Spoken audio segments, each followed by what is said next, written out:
Muy bien, vamos a continuar con la teoría de programación orientada a objetos. Prácticamente estas dos sesiones, la anterior y la del día de hoy, estamos viendo la teoría de orientado a objetos. Hoy vamos a crear un objeto y les voy a dejar por ahí de tarea un par de migraciones de los programas que ya tienen para que los migren a programación orientada a objetos. Eh, digamos que tenemos que ver algo de teoría. A veces es un poco complicado trasladarla a la práctica, los conceptos que vamos a ver el día de hoy, pero trataremos de que a través de un ejemplo muy sencillo podamos abarcar los conceptos prácticos los conceptos teóricos que estamos viendo, pero a nivel práctico en Java, ¿no?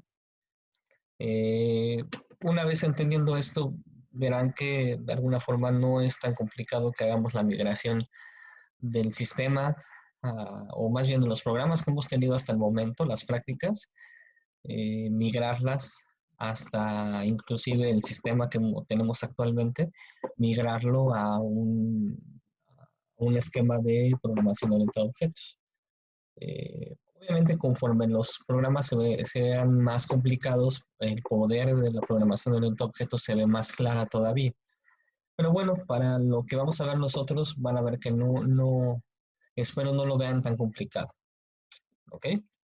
Bueno, vamos a empezar repasando un poco los conceptos de la clase del día martes, ¿sí? Y, bueno, aprovecho también para comentarles, les subí esta presentación actualizada, también les subí la película, tuve la película de Matrix, ojalá la hayan visto, o si no, pues ojalá la puedan ver. Y prácticamente hay una parte de la película donde Morfeo le dice a Neo que están ya en un simulador por primera vez, y ahí es donde le explica, ¿no?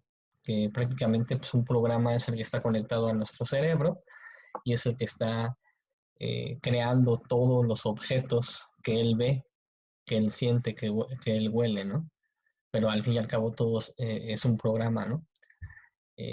Tomando este ejemplo de la película, pues prácticamente eso es lo que nosotros debemos de intentar hacer en programación de orientada a objetos, es tratar de trasladar todos los elementos de la vida real, todos los objetos de la vida real, trasladarlos a código, a lo que conocemos como objetos, pero en programación, ¿ok? Obviamente dentro de la programación orientada a objetos hay otros elementos importantes que vamos a aprender, que son parte de poder programar orientado a objetos, pero bueno, el principal objetivo de orientado a objetos es ese, ¿no? Veo la realidad y la trato de asimilar de cómo yo la traslado a un programa, ¿ok? Y bueno, prácticamente lo que vamos a ver también el día de hoy son las 5 bases de las cuales parte la programación de orientado a objetos, que son la abstracción, el encapsulamiento, el poliformismo, la herencia y la reutilización de código, ¿ok? Esos 4 o 5 principios, en muchos lados van a encontrar tal vez nada más 4, los primeros 4, pero bueno, esos 5 son la base para la metodología de programación de orientado a objetos. ¿Okay? Bueno, entonces repasemos rápido lo que vimos la clase pasada. ¿Mm? Vimos que nosotros venimos de una programación procedimental, es decir, una programación de un inicio y un fin donde ustedes van haciendo funciones, van haciendo código, pero al fin y al cabo van instrucción por instrucción, una tras otra, como muestra el diagrama, aunque nos hemos ayudado de funciones, de los dichosos chalanes para que hagan ciertas tareas, no deja de ser una programación de un inicio y un fin determinados, ¿no? ¿Ok? Y prácticamente, pues, esto reduce la programación de esta forma estructurada de procedimientos a que ustedes solamente puedan tener módulos, dentro de los módulos tengan funciones, lo que vemos aquí, y nada más, ¿no? ¿Ok? Tengan módulos y funciones. Y es la forma como ustedes pueden dividir prácticamente sus programas. Entonces, ¿qué es lo que tienen? Al fin y al cabo, solamente la combinación de algoritmos, que son los que solucionan el problema, más datos, que son las variables, y eso es un programa a nivel procedimental, ¿no? Y uno de los inconvenientes principales de este tipo de programación es la limitación de tener solamente variables locales y globales, lo cual va a ser complicado para programas más amplios donde ustedes tienen que cruzar información entre varios módulos de programa, entre varias funciones, intercambiar información entre ellas, pues se vuelve mucho más complicado, lo cual van a ver que en programación orientada a objetos va a ser un poquito pues más sencillo.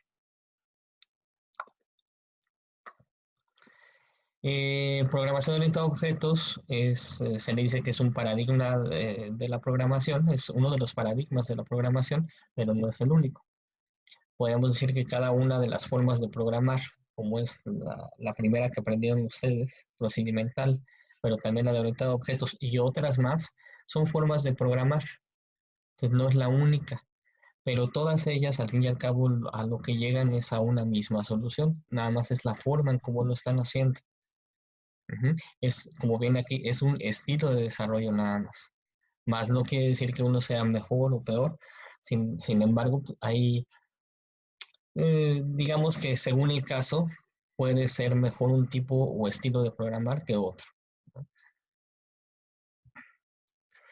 Aquí son algunos ejemplos de algunos paradigmas o estilos de programación: el imperativo, declarativo, lógico, funcional, orientado a objetos, dirigido por eventos, orientado a aspectos. Son algunos de los que podemos ver, además de los que ahorita, digamos, ya conocen ustedes, que es el procedimental y el que vamos a ver que es orientado a objetos. Como les decía, en matemáticas computacionales deberían de ver por ahí lógico, ¿no? Algún lenguaje lógico para programar a nivel de un paradigma lógico. Y bueno, ahí les dejé la liga por si quieren más o menos la explicación de cada uno de este tipo de paradigmas de la programación. Pero bueno, si nos vamos directamente a la parte del paradigma de la programación orientada a objetos, es aquella que se basa simplemente en ver todo como objetos. Entonces, prácticamente lo que trata la programación eh, a nivel orientado a objetos es de que tratemos de ver eh, todo lo del mundo real como cosas, ¿no? Como objetos.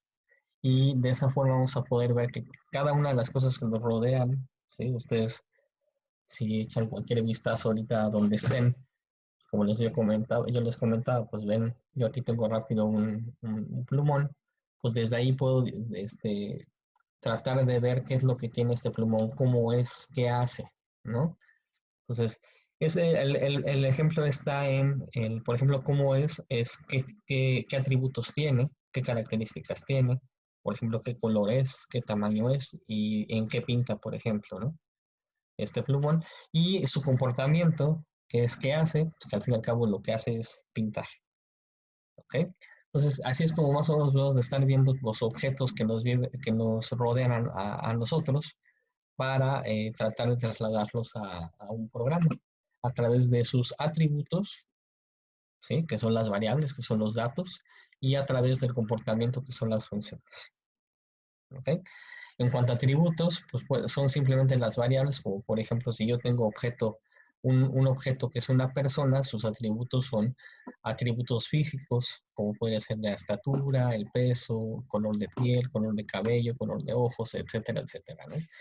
O si es un automóvil, igual el color, modelo, marca, etcétera. Son atributos, son características de el objeto que estoy viendo en ese momento.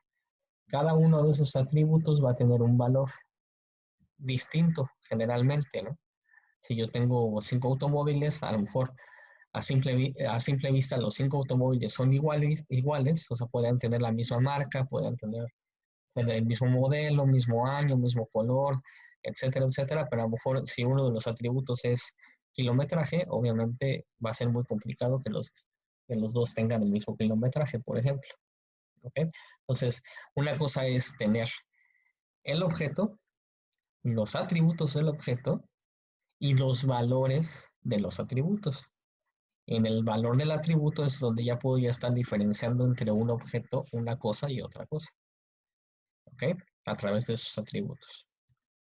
En el caso del comportamiento, simplemente se trata de lo que puede hacer el objeto en cuestión. En el caso de un automóvil puede frenar, puede arrancar. En el caso de una persona puede correr, ¿no? Entonces son las cosas que pueden hacer. Entonces los objetos se rigen bajo dos cosas nada más. ¿Qué características tiene? Atributos. ¿Y qué puede hacer? Comportamiento, métodos. ¿Están de acuerdo? Eso lo deben de tener siempre, ¿no? Un objeto tiene atributos, métodos, que son atributos es lo mismo como si fueran variables y métodos es lo mismo como si fueran funciones de lo que ustedes conocían hasta el momento. ¿Ok? ¿Y qué es el objeto? Pues lo que trata del objeto es de encapsular en una sola estructura estos dos elementos. ¿Sí? Porque normalmente nos declarábamos variables al por mayor en el programa y las funciones, y estaban regadas todas en el programa. Lo que tratamos de hacer con los objetos es tratar de meter todas esas algunas variables, algunos métodos en estructuras que sean unificadas, ¿ok? Donde voy a contener tanto atributos como métodos, variables como funciones, ¿ok? Entonces, para yo poder hacer uso de variables y métodos, tengo que hacer referencia al objeto que los contiene. ¿Ok? Y por eso puedo asimilarlo más como la realidad, ¿no? Porque yo puedo decir, yo puedo determinar que una cosa que está en la vida real tiene ciertas características y me sirve para algo. Entonces lo encapsulo en lo que sería un objeto y ese objeto al que me refiero tiene obviamente, repito, un comportamiento y características. Entonces, la pregunta que tenemos que hacer ahora es cómo vamos a poder modelar lo del mundo real, ¿no? A través de modelar los objetos de la vida real o inclusive simulados, o sea, cosas que a lo mejor no podemos así tocar, pero que podemos simular a que existen en la vida real. ¿Ok? Y bajo el mismo principio vuelve a lo mismo, bajo qué hace, comportamiento y qué características tiene, atributos. Importante, los objetos no siempre deben de tener ambas cosas, es decir, no todos tienen atributos y métodos. Puede haber objetos de solo atributos, puede haber objetos de solo métodos, ¿ok? O obviamente podría haber objetos que tengan los dos, tanto atributos como métodos.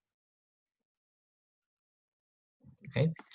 Cuando yo estoy resolviendo un problema y veo las entidades en la vida real que están interactuando en el proceso de ese problema que yo quiero resolver a través de un programa, pues voy a encontrar con cosas, personajes que están interactuando entre ellas, ¿no? Decíamos, por ejemplo, un sistema de inscripción de alumnos, nosotros vamos, si nos lo imaginamos que se hiciera a mano, pues vamos a estar viendo cómo llegan los alumnos, cómo hay materias. La materia, por ejemplo, no es algo físico, entonces ahí es donde tenemos que como simular que es algo físico. Una hoja de papel, por ejemplo, es una materia. La secretaria que te ayuda a inscribirte a lo mejor, ¿no? Todas esas cosas que ves en el proceso de inscripción, por ejemplo, cuando llega un alumno, llega con la secretaria, pide que se quiere inscribir a una materia, la secretaria a lo mejor va por el archivo de la materia, ¿no? Va al folder, saca el folder de la materia y ve los alumnos que está y te dice, ok, todavía tengo cupo, llena este formulario ahí donde pones tu nombre, etcétera, etcétera, y ya te dice, ok, quedas inscrito, te mete en el folder de la materia, de alguna forma quedas inscrito tú. Desde ahí tenemos que asimilar qué cosas intervinieron. Pues, ¿qué intervino? Yo estuve en la descripción narrativa de que hice yo ahorita, mencioné alumno, mencioné secretaria, mencioné formulario, mencioné materia. Y esos son los objetos que podría yo tener. ¿Ok? Si yo me quedo un buen rato en la oficina de inscripciones, ahí en servicios escolares, pues me voy a dar cuenta que no es el único alumno, ¿no?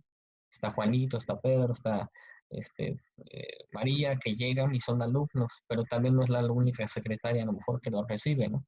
Está la secretaria y el secretario, ¿no? Como quieran llamarles, pero hay más de uno, se están inscribiendo a más de una materia, ¿no? Usan más de un formulario, ¿ok? Entonces hay muchas cosas físicamente que están interactuando ahí, a lo mejor son 50 cosas que vi yo físicamente, y ahora lo que tengo que hacer es clasificarlas, decir, pues todos estos son alumnos, todos estos son secretarias, todos estos son formularios, todos estos son materias. Y es como voy identificando lo que se conoce como clases, es decir, una clasificación de las cosas, de los objetos. ¿Ok? ¿Y qué es la clase? Pues la clase simplemente es el molde, uh-huh, es el molde, es la clasificación que hicimos de los objetos. ¿Ok? La clase por sí sola no va a existir en el programa, lo que existe son objetos de la clase. ¿Ok? A partir de la clase yo creo los objetos y los objetos están hechos en base a lo que en la clase está especificado. En la clase yo especifico qué atributos tiene y qué métodos tiene. En el momento que yo creo un objeto, en ese momento ya puedo utilizar tanto atributos como métodos de ese objeto que están basados en cómo se describieron en la clase. Pero la diferencia es que ahora puedo crear yo muchos objetos y cada uno de esos objetos tiene las características y los métodos especificados en la clase. ¿Okay? Entonces, prácticamente lo que yo les decía es el molde, ¿no? Uh-huh. Entonces, aguas nuevamente, ¿no? Entonces, ¿cuáles son los conceptos básicos que deben de tener ya aquí en la mano ustedes? Es objeto, clase, método y atributo. En la clase, ustedes definen tanto los métodos como los atributos. Y cuando quieren que estos métodos y atributos sean utilizados, necesitan crear objetos de esa clase. A esos objetos, en el momento que los crean, se le conocen como instancias también. ¿Okay? El objeto 1 es una instancia de la clase que está aquí, ¿no? Por ejemplo, lo más lógico sería, el objeto 1 es una instancia de la clase casa, ¿no? En este lado. ¿Okay? El objeto 2 igual es una instancia de la clase casa. En la clase casa tengo especificados los atributos y los métodos de una casa. Muy bien.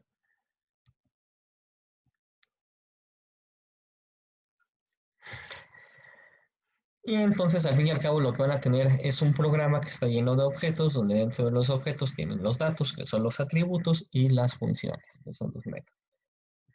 Pero la diferencia ahora es que están encapsulados en esta estructura.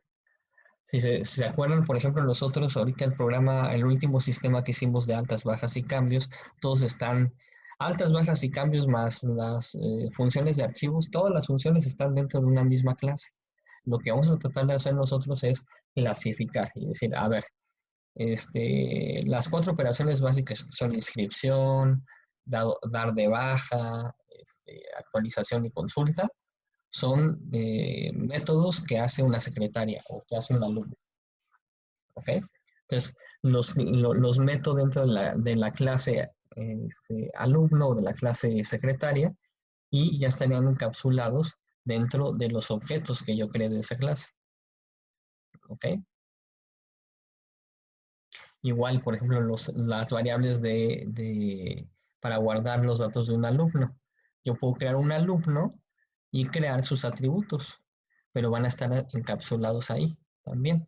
¿Ok? ¿Sí? Entonces, esa es la gran diferencia. Ahora ya no están por todos lados las funciones y por todos lados las variables, sino que están repartidas en sus respectivas clases. Ujú. Esa sería la gran diferencia ahora con programación orientada a objetos. Entonces, volviendo nuevamente a cómo deben de diseñar ustedes ahora los programas, es mediante la observación identifico los objetos, los clasifico, paso número 2.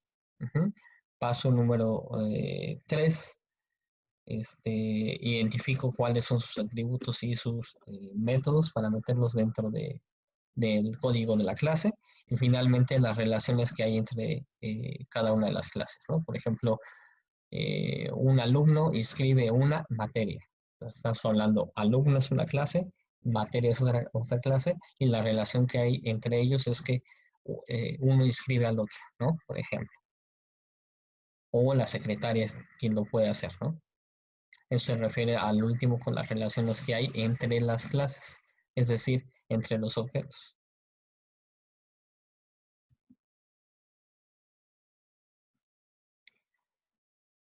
Ok, ¿qué más, chavos? Bueno, ya eso es otra definición de objetos nuevamente. Igual la definición de clase, ¿no? Ya hablando de clases, pues, prácticamente lo que estamos creando nosotros es un tipo de dato, pero en particular se dice que es un tipo abstracto de dato, que es la definición que ven acá abajo. Ahí. El tipo abstracto de dato describe no solo los atributos de un objeto, sino también su comportamiento. ¿Ok? ¿Por qué hace énfasis que también su comportamiento? Porque, bueno, en C, por ejemplo, que no es orientado a objetos, ustedes pueden crear estructuras con datos, ¿no? O sea, pueden crear, por ejemplo, un tipo de estructura alumno y poner dentro de esa estructura datos distintos como sería nombre, número de cuenta, calificación, edad, etcétera, ¿no? ¿Sí? Pero no podrían meter dentro de esa estructura funciones, es decir, sus comportamientos. Y eso es algo nuevo en las clases en orientado a objetos. Las clases en orientado a objetos son tipos de datos ya abstractos que te permiten también dentro de esa estructura, aparte de poner información, nos permite poner comportamiento, es decir, funciones.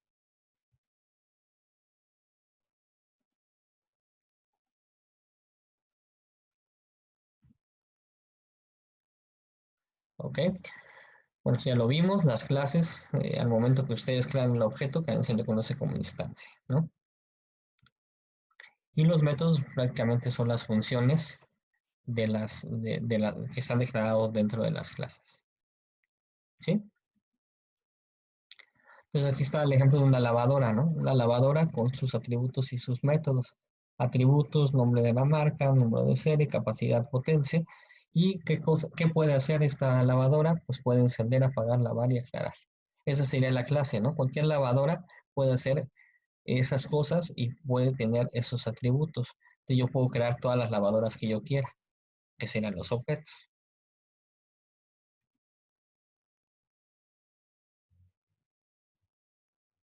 Bueno, y finalmente pues vimos cómo se hace en Java, ¿no? En Java tenemos que nosotros primero crear la referencia y después de crear la referencia, crear el objeto donde va a apuntar dicha referencia.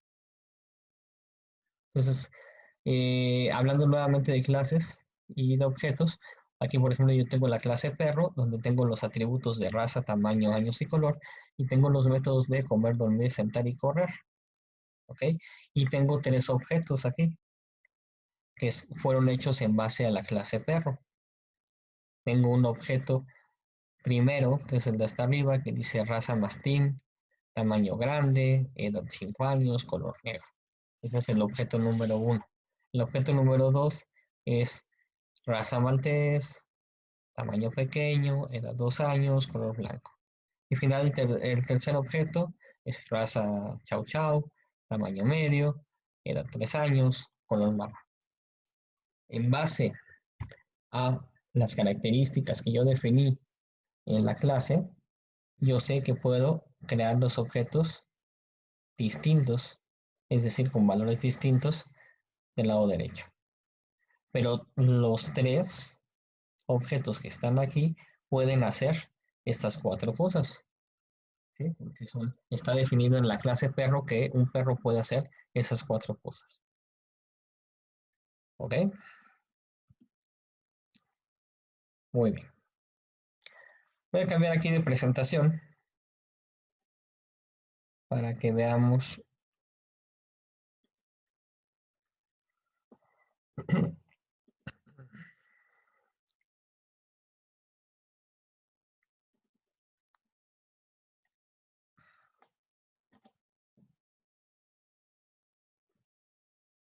Ok, ahí están viendo entonces ahora ahí.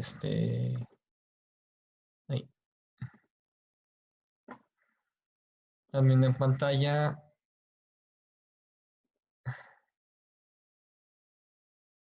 otra presentación que es programación orientada a objetos 2.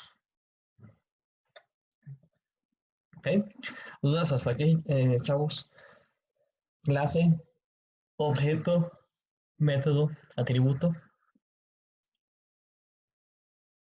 ¿Alguna duda que tengan?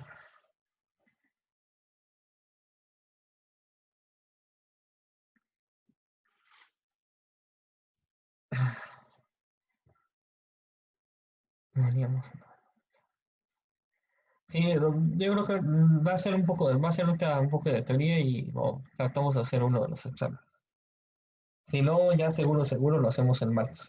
Es que me interesa que vean esta teoría ahorita lo antes posible, porque sí es muy importante, ¿va?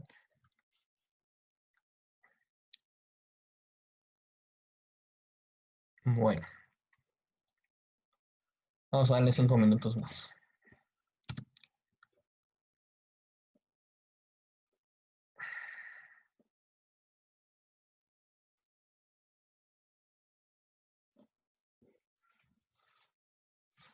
Bueno, retomando nuevamente.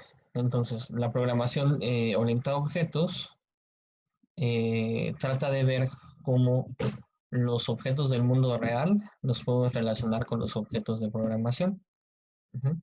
Y prácticamente lo que hace es ver qué atributos tiene y qué métodos tiene, ¿no? Es decir, qué características tiene y qué comportamiento tiene el objeto de la vida real para trasladarlo igual a sus correspondientes atributos y métodos dentro de la programación. ¿Ok? Ahora, cada uno de los objetos que yo voy a crear en mi programa tienen tres características principales, que es estado, comportamiento y, e identidad.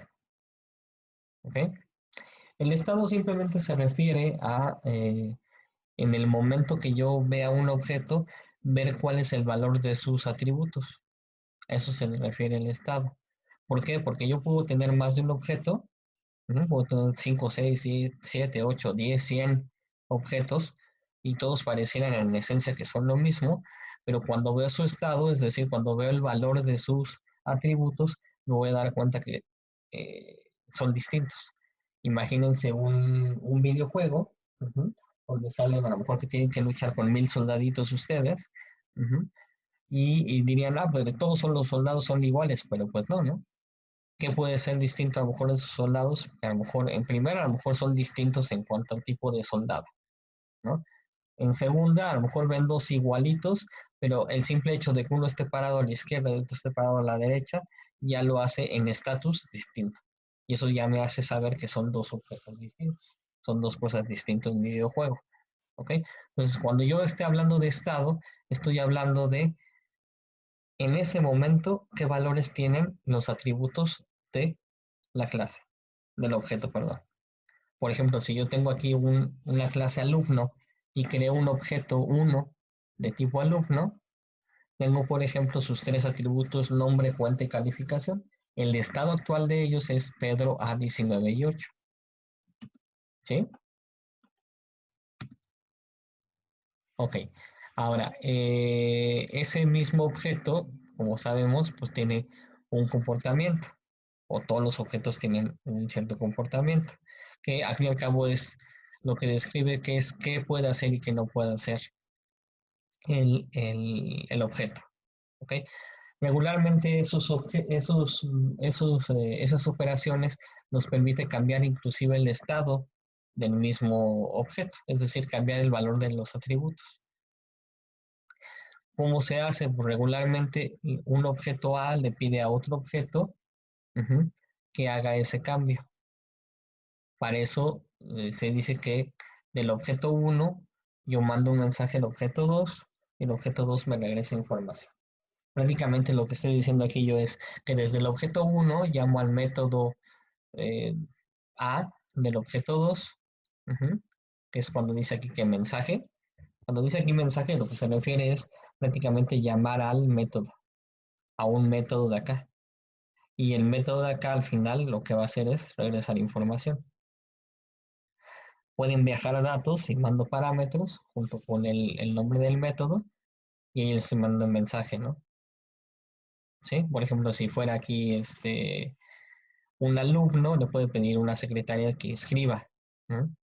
Entonces, ¿qué información requiere? Pues le manda a lo mejor el nombre del alumno y el nombre de la materia, lo manda como datos, le pide ese mensaje de escribir y la secretaria hace el método de escribir y regresa la información requerida al primer objeto, que a lo mejor es el alumno.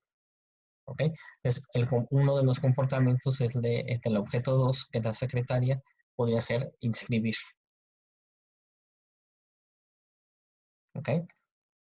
Entonces, las operaciones, los métodos, se ejecutan tras un mensaje de otro objeto. O sea, otro objeto es el que va a decir corre este método, ¿no? ¿Ok?